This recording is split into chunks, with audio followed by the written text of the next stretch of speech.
दोस्तों किसी competition exam में 3D कोऑर्डिनेट ज्योमेट्री का जो सबसे आसान क्वेश्चन अगर आ सकता है तो वो कोई इस टाइप का क्वेश्चन हो सकता है। हमारे पास एक पॉइंट गिवन है पी एफ कोमा जी कोमा एच, ये इसके कोऑर्डिनेट्स हैं।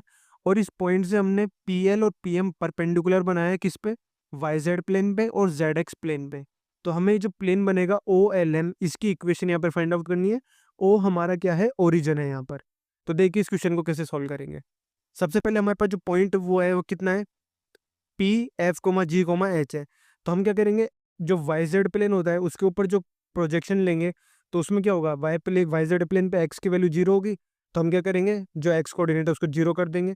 तो एल के कोऑर्डिनेट आ गए जीरो जी है। तो इसी तरह जेड एक्स प्लेन पे वाई की वैल्यू जीरो होगी, तो एम के कोऑर्डिनेट आ गए F comma zero comma H.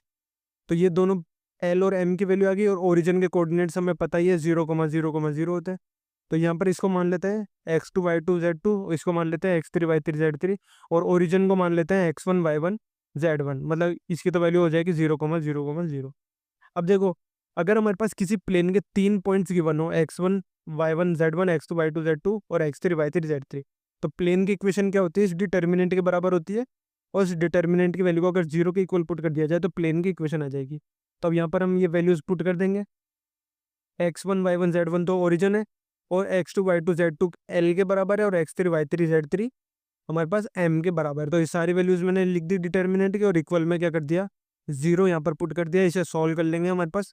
तो जो इक्वेशन आएगी वो क्या होगी, हमारे पास ओ एल एम प्लेन की इक्वेशन आ जाएगी।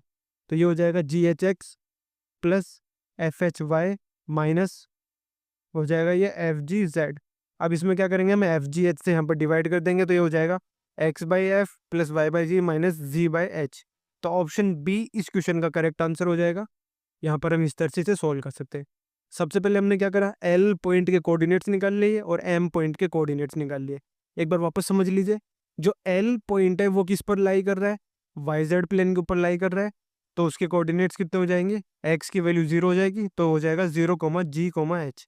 और इस तरह से एम पॉइंट जो है वो जेड एक्स प्लेन पे लाई कर रहा है, तो वाई की वैल्यू जीरो हो जाएगी, तो ये हो जाएगा एफ ओ एच, और F comma zero comma H, y की वैल्यू जीरो हो गई।